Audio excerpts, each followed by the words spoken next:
तन की शुद्धि के साथ मन की शुद्धता का पर्व मकर संक्रांति। सर्दी की ठिठुरन के बाद मकर संक्रांति का पर्व हमारे जीवन में हर्षोल्लास और गर्माहट लेकर आता है। जप तप, दान, स्नान और धार्मिक कार्यों से जुड़ा यह पर्व सूरज की नई चमक और तेज के साथ आता है। यह पर्व देश भर में अलग अलग मान्यताओं और परंपराओं के साथ मनाया जाता है। 14 जनवरी शुक्रवार को मकर संक्रांति के दिन पौष माह के शुक्ल पक्ष की द्वादशी तिथि है। 14 जनवरी को सूर्यदेव का मकर राशि में प्रवेश दोपहर 2:29 पर होगा। मकर संक्रांति के दिन सूर्यदेव धनु राशि से निकलकर मकर राशि में लगभग 1 माह के लिए आते हैं। इस बार मकर संक्रांति की शुरुआत रोहिणी नक्षत्र में हो रही है, जो शाम 8:18 तक जारी रहेगी। इस नक्षत्र को शुभ नक्षत्र माना जाता है।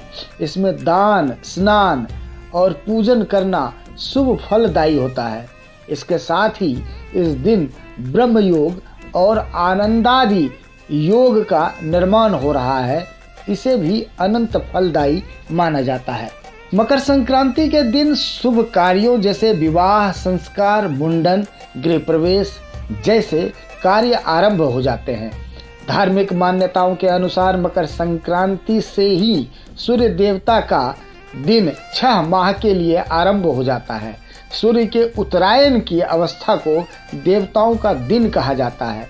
मकर संक्रांति के दिन सूर्य दक्षिणायन से उत्तरायण होते हैं।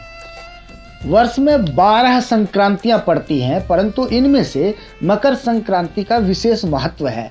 इस दिन सूर्य के मकर राशि में प्रवेश करने के साथ उत्तरायण होना शुरू हो जाता है, इसलिए इस दिन को उत्तरायण भी कहते हैं।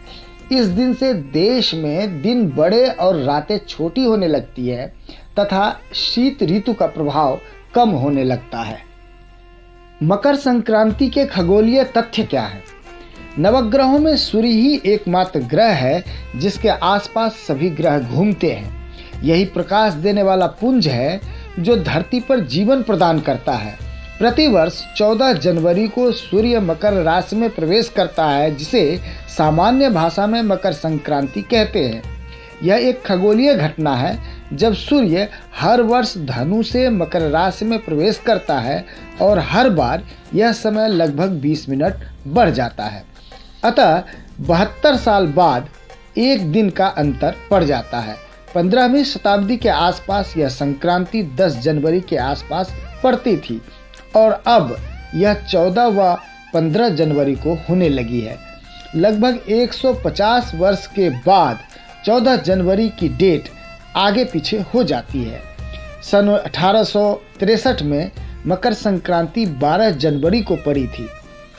2012 में सूर्य मकर राशि में 15 जनवरी को आया था। 2018 में 14 जनवरी और 2019 तथा 2020 में यह 15 जनवरी को पड़ी थी।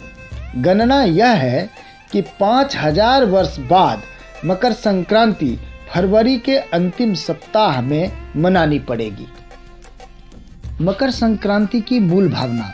सूरज की किरणें धरती पर आनंद का स्रोत मानी जाती है। इसी आनंद की कामना हम अपने जीवन में मकर संक्रांति पर सूर्यदेव की आराधना के द्वारा करते हैं।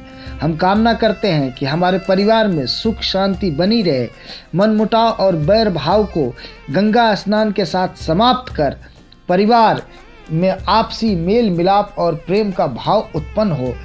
हम यही कामना करते हैं हमारे जीवन में दया, करुणा, सहयोग जैसी संपदाओं की कमी ना हो, हमारे काम से सुख और संतोष मिले, हम दूसरों के जीवन की उदासी को मिटा उनके चेहरे पर मुस्कान लाएं, अपने जीवन को एक सार्थक मोड़ दे। मकर संक्रांति की स्नान और दान की परंपराओं के पीछे यही मूल भावना है। मकर संक्रांति के आप सभी को बहुत बहुत बधाई एवं शुभकामनाएं। ऐसे ही इंटरेस्टिंग खबरों के लिए देखते रहिए HRHK न्यूज।